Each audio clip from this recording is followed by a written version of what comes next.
Me ardhjen e festave të fundvitit, dukshëm është rritur numri i automjeteve në rrugët e Tetovës. Kjo ka bërë që dhe të shtohet kaosi në komunikacion. Në mungesë të vendeve të parkimit, rrugëve të ngushta me numër të dyfishuar të automjeteve, Tetova në orët e pasdites pothuajse paralizohet dhe vështirësohet qarkullimi i lirë, sidomos në zonën qendrore të qytetit. Mungesa e vendeve të parkimit në zonën qendrore, ku është edhe përqendrimi më i madh i qytetarëve në këtë periudhë të vitit, krijon vonesa të mëdha në komunikacion, bllokim të rrugëve dhe trafik të rënduar. Kjo pasi që në këtë kohë ka dyfish numër më të madh të automjeteve, ndërsa zona qendrore mbetet destinacion për tërë këtë numër të madh të automjeteve dhe më pas kaosi është i pashmangshëm. Nga sektori për punë të brendshme në Tetovë thonë se kanë shtuar dukshëm kontrollet në komunikacion dhe pjesëtarët e policisë gjithnjë janë në teren për të mirëmbajtur rrjedhën normale të trafikut rrugor. Sektori për punë të brendshme Tetovë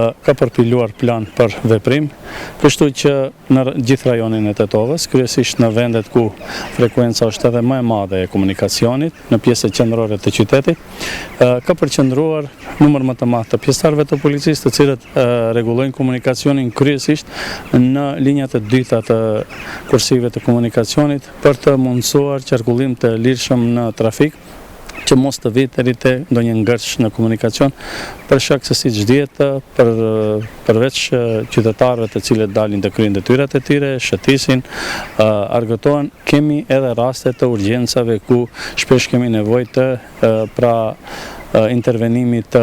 ekipit të ndihmës së shpejtë, të zjarfikësve, të policisë të kështu me radhë. Kështu që merren masa adekuate, janë vendosur pika pra kontrolli në hyrje-dalje të qytetit, ku në rast nevoje kryhet edhe devijimi i komunikacionit, pra për të shkarkuar njërën pjesë, pra devijojnë komunikacionin në një pjesë që është më e lirë për trafik. Nga policia apelojnë deri tek qytetarët të mos dalin nëse nuk ka nevojë dhe të shfrytëzojnë automjete tjera për transport dhe të shmangin kaosin brenda në qytet. Shpresojmë që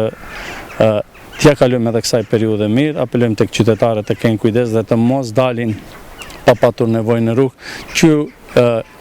japim pak hapësirë edhe margjimtarëve të cilët kanë ardhur për 2 javë ditë dhe mundohen të kryejnë të gjitha detyrimet apo nevojat e tyre